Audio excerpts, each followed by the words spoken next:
Candace, you know we're really happy to be back in your fantastic city. And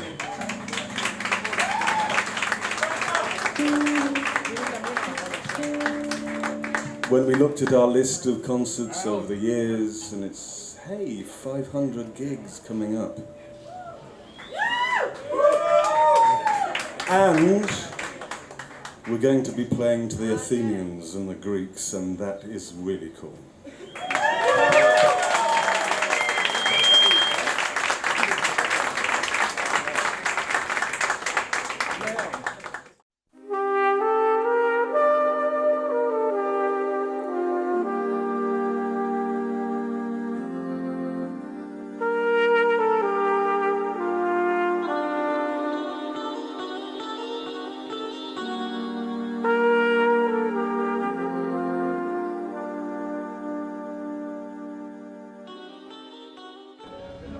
The song is actually not on the first album.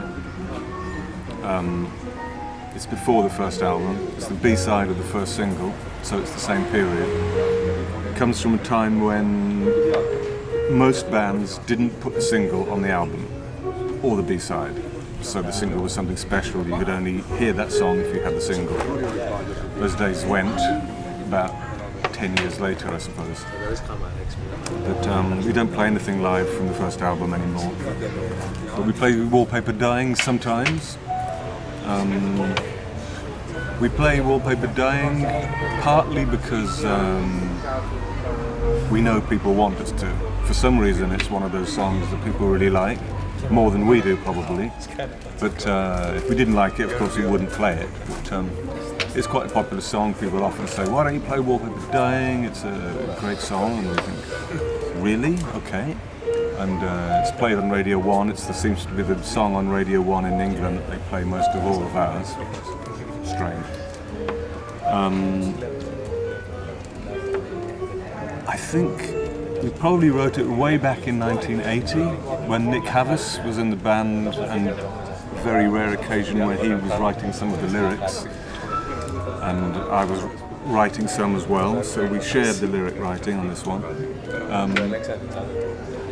Don't know where the lyrics come from. We thought about it afterwards and thought maybe it was about Napoleon Bonaparte, because there's a myth, or I think it's just a myth or a legend, that one of the reasons that he died was because there was poison in the wallpaper in the room where he was in prison. I don't know that, and it's not what the song was written about. It was just like sometimes we were thinking, what's all this about? But so it's a very young person's song. I mean, Nick was probably 15 when he wrote, 16 when he wrote these lyrics, and I was 19. So, but we're playing it tonight because tonight's our 500th gig, and we thought we should play something from the very beginning. When material on his face, the lines of unforgetful stress. Scratching the wall by his side, he watches all the time.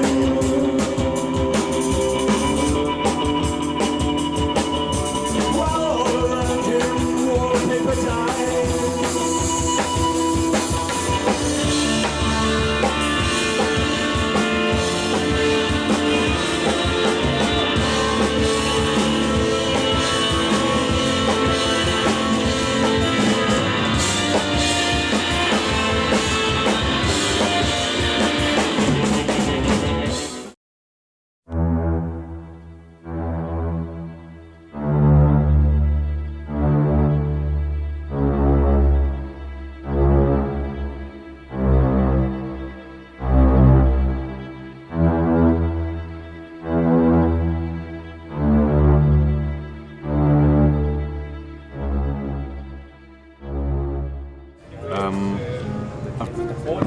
We're playing 3 from Virus Meadow, probably our best known album. But I'll choose Virus Meadow, the track, to talk about.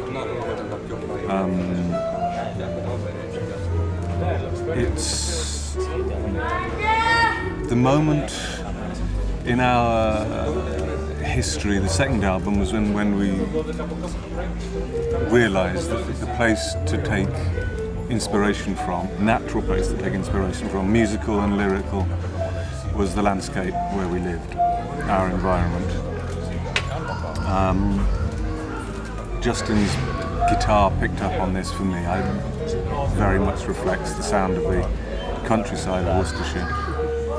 And I used to sit at my bedroom window in Worcestershire and write lyrics, write letters to you as well, looking out across the fields. And actually one of the fields where we, opposite the house, was where there was once a medieval village that was decimated by the Black Death, the plague, like many were in England in the medieval times, and it's completely disappeared. There's nothing left of it at all now, but there used to be a village there, which is quite a strange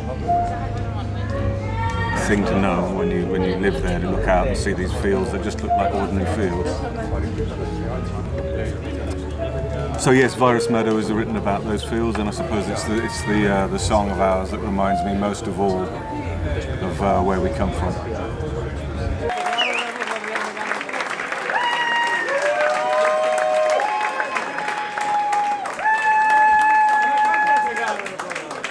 Thank you very much.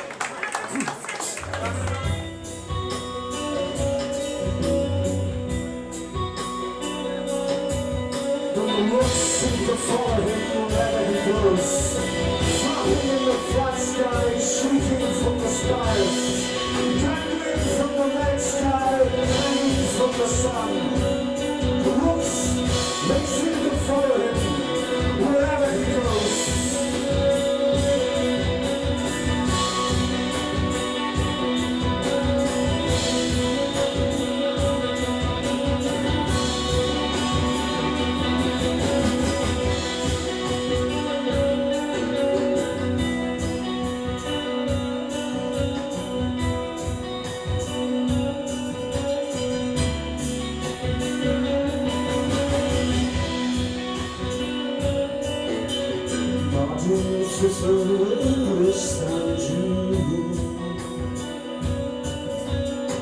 Swans back woman, child and meadow,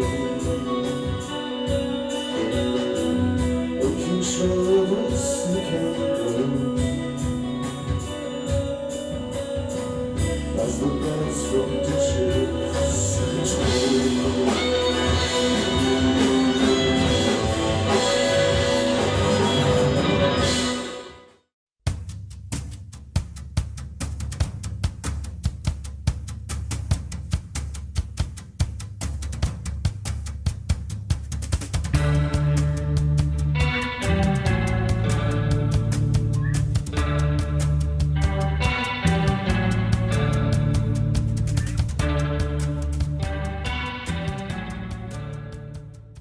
Yes, it's the one that survived longest from that album, the live tracks. When you're, it's usually my job actually to write the running order for a live set. You need to have certain areas of dynamic peaks and troughs, and I guess that's one of the reasons why Prince Rupert has always stayed around, because it has a good climax and a good dynamic to it. It's also got an interesting time signal. The rhythm of it's pretty interesting, different to all the others. Lyrically,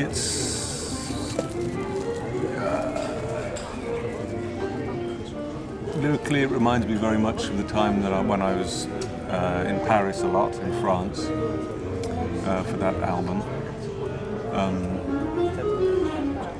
Quite a romantic idea. Prince Rupert actually was a person, but it isn't written about the historical Prince Rupert of the Rhine. It's just it's fictional for me,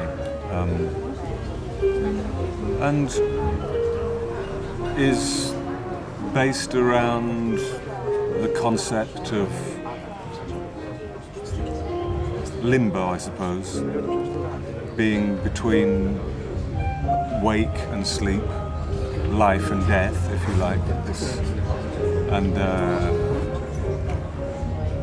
probably inspired a little bit by Oscar Wilde's short stories and children's stories of Happy Prince, and when I look at it now, I think, yeah, I can see where I can see this in that song. So,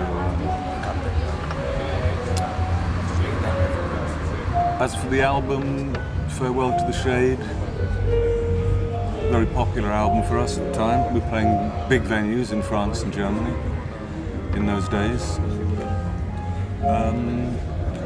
And I suppose was around about the time when we decided that we had taken this sort of romantic image as far as we wanted to. After that, we felt like we needed to change a little bit.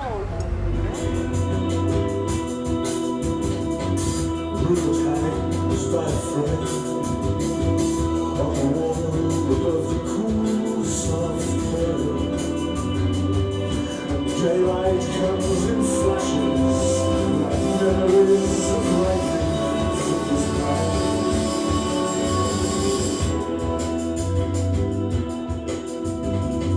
He sees the fleur-de-lis flesh out, golden white as the sunrise, and glistening to his ruby ring, slipping from his finger, cold and thin. To the floor of his knees,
Kind of a shame. I listened to Green as the Sea recently, and it's I don't listen to our albums much, but I was very surprised. I haven't listened to it for a long time. You get, when you're, well, speaking for myself, and I'm imagining other people in bands that are a little bit the same, you don't listen to your records very much because you're performing them, and you get to know the song not for how it is on the record, but for how it is when you're playing it live. So when you listen back to it, it's quite often a shock to hear it sounding like that, because you're so used to hearing it how it is in rehearsal rooms. And so Green as the Sea was a big surprise. There's lots of strange sounds and keyboard, all this kind of thing going on. But no, there's nothing in the set tonight from that. So the Klaxon was the next album. And Dialogue.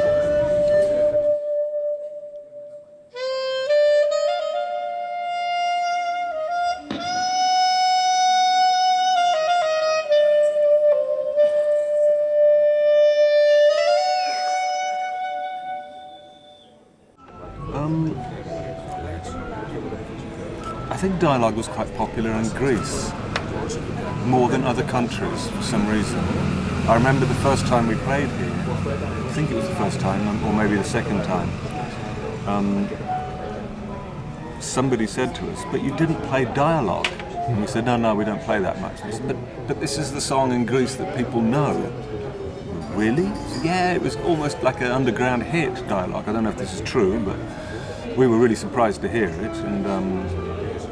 And funnily enough, because of that, we sort of thought maybe we should look at it again. And almost since then, we've been playing it every time we play live, because it is a really nice song to play live. It's somebody asked me very recently, an old friend. She actually thought that it was about her, and I said, no, I don't. Actually, I don't write songs about ever write songs about people that I know, or myself, or even really my own personal experiences. Although all those things contribute, of course, to what I write lyrics about.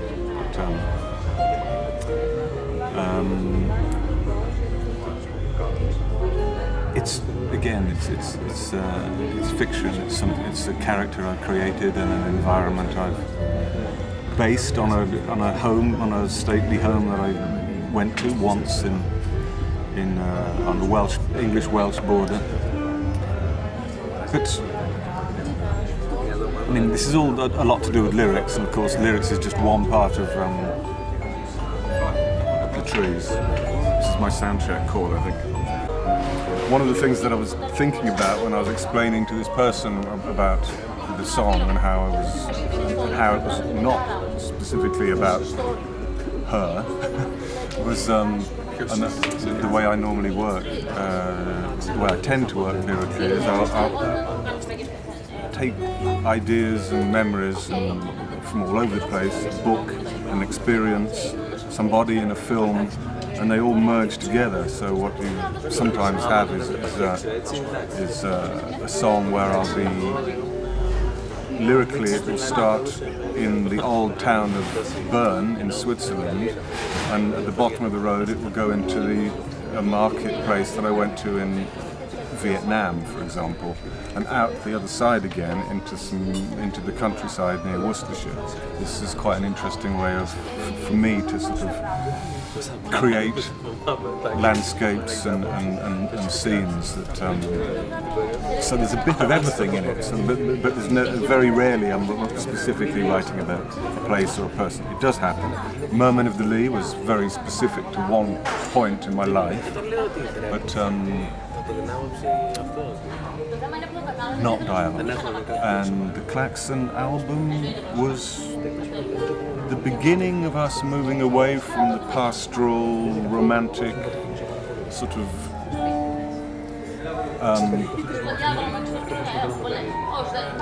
image that we had created for ourselves with our fan base and within the press.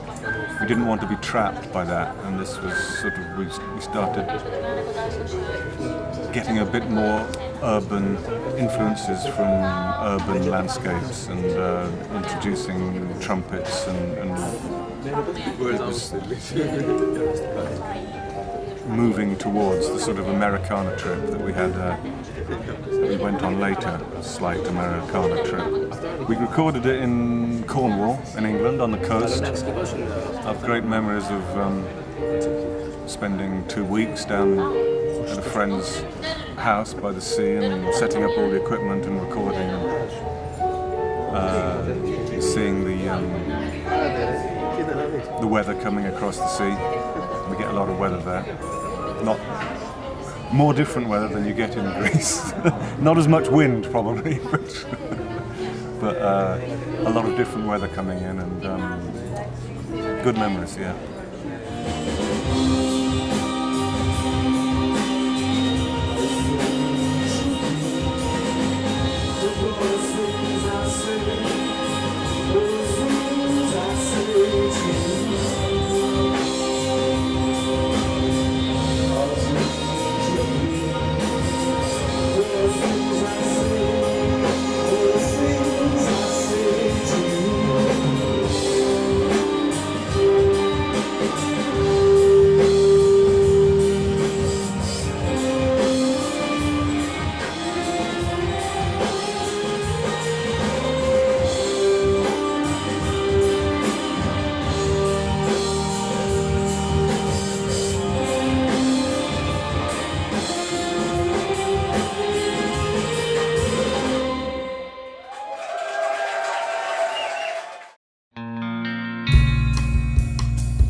Missed songs from the Americana period that we went through that a lot of people didn't like, wasn't full-on Americana. It was through the And Also the Trees prison, Americana, so it's still very obviously And Also the Trees, but lyrical influences changed.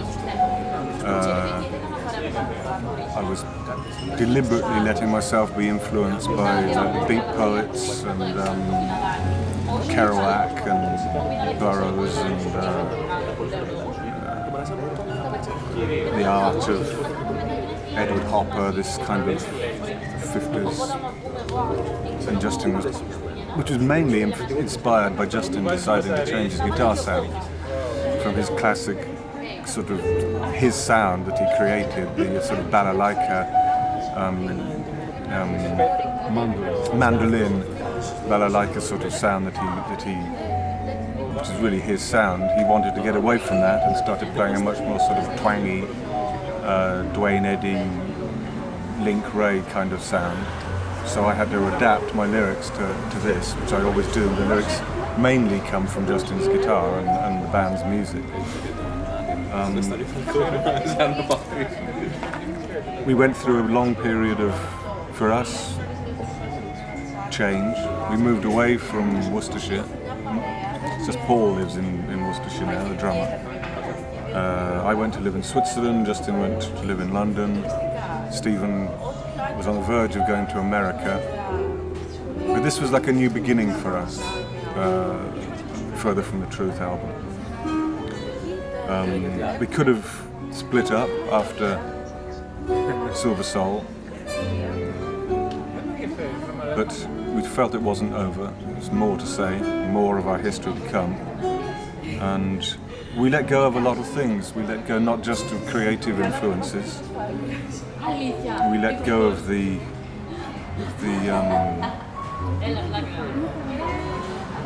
I think we completely let go of the idea and the vision of being a band that was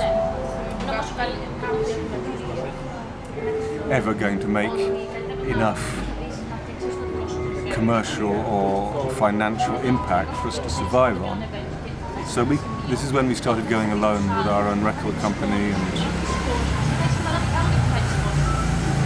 stopped really caring about what the press might think or whether we got played on the radio or not. We just stopped caring about that, but we just play music now. And this is quite a liberating feeling. Okay, forget all that.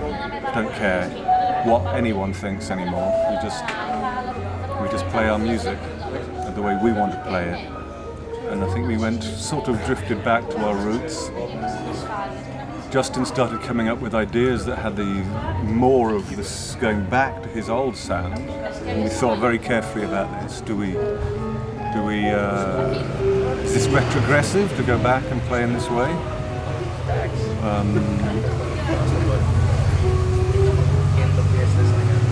And we decided, no, it's not retrogressive, it's who we are. It's our history, it's our past. We can bring it with us. So we were fine about going back to this mandolin style occasionally, and fine about going back even to singing about the landscape of Worcestershire again.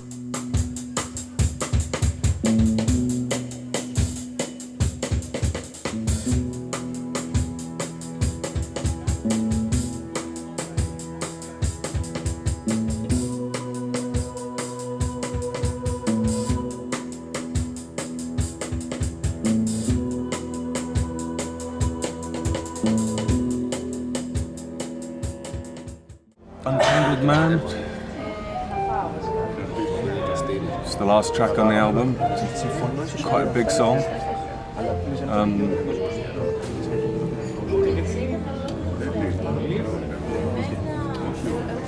It's difficult to know what to say about it, other than what the lyrics are saying, really.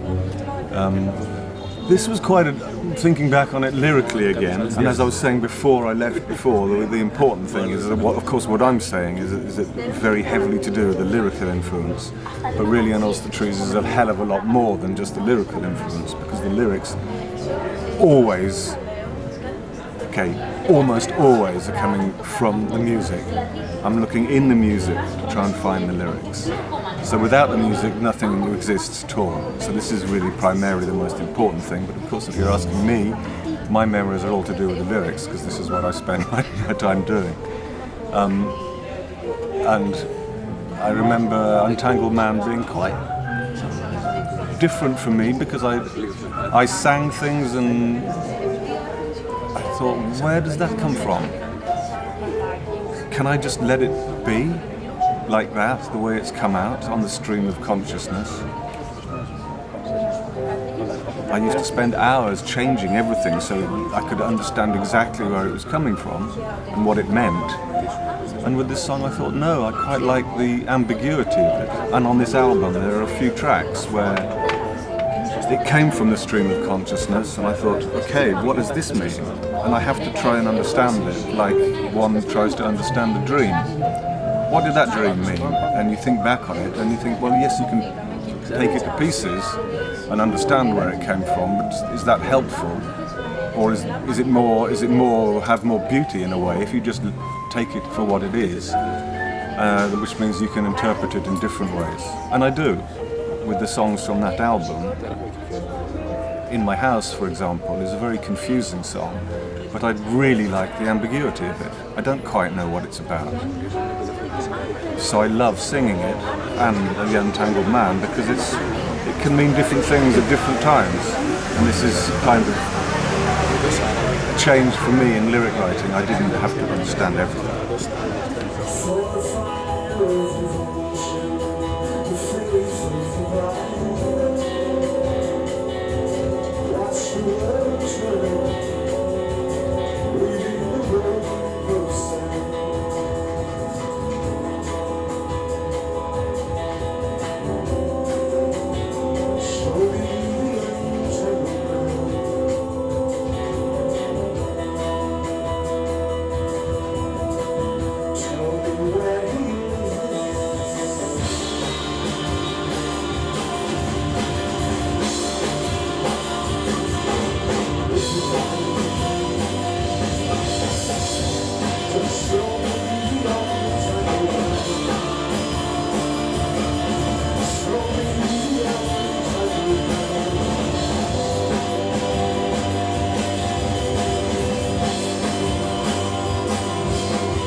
Candace, which is from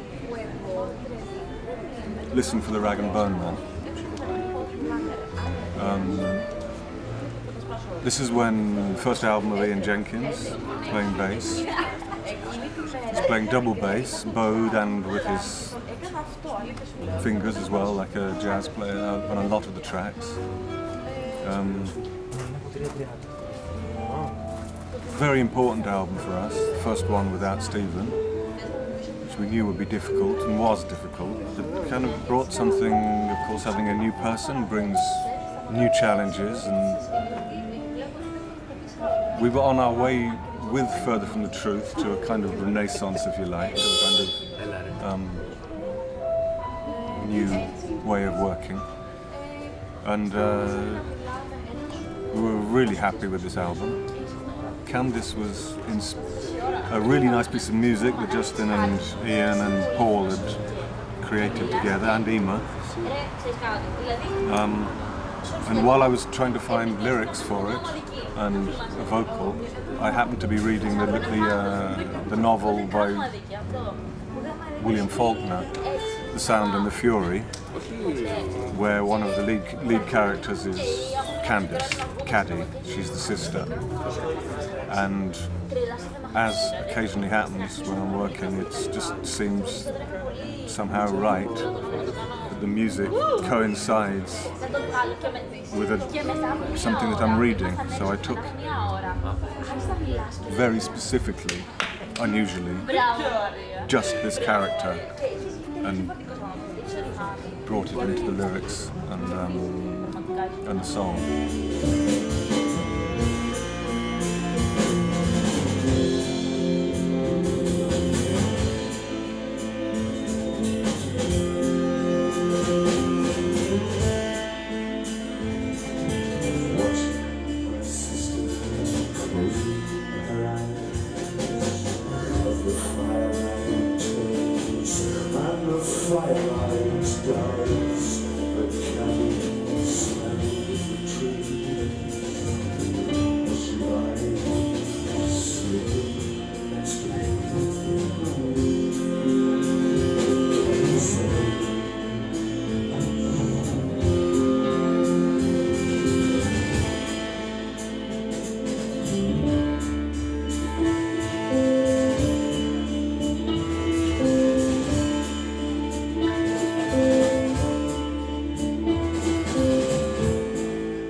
Last album of Ian Jenkins, on bass.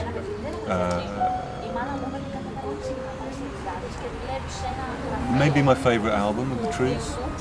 And I don't think I say that after every new album, but I'm very happy with this album. I think every track is... I don't have a favourite track, I think I like them all the same. Always hard work, took about 3 years as usual, and Winter Sea is a kind of journey for me lyrically, again I'm talking the lyrics of course, is a kind of journey through my genes going back to my Justin and my great grandfather, who was the ship's captain in Maine in America, who sailed between America across the Atlantic to Liverpool and England, where he got together with our great-grandmother, who was living on the dockside in Liverpool in the early 1800s. And it's taking influence, not direct, but sort of more or less influence from this part of the family history. And I just choose this song because I felt I could easily say something about it. And the album itself recorded the vocals in my small French house that I bought with my family, where there was almost no electricity, and it was very run down, and I was there with Justin alone and in the middle of the countryside, and very nice memories of recording it there.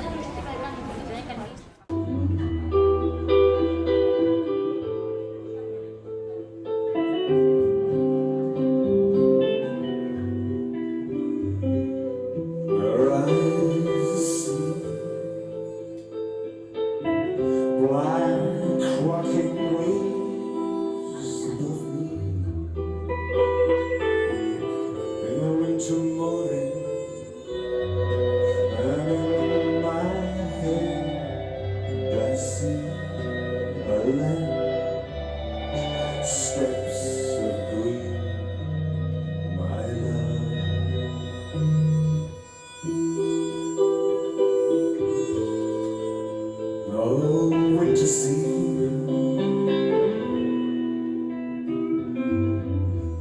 phone breaks the same.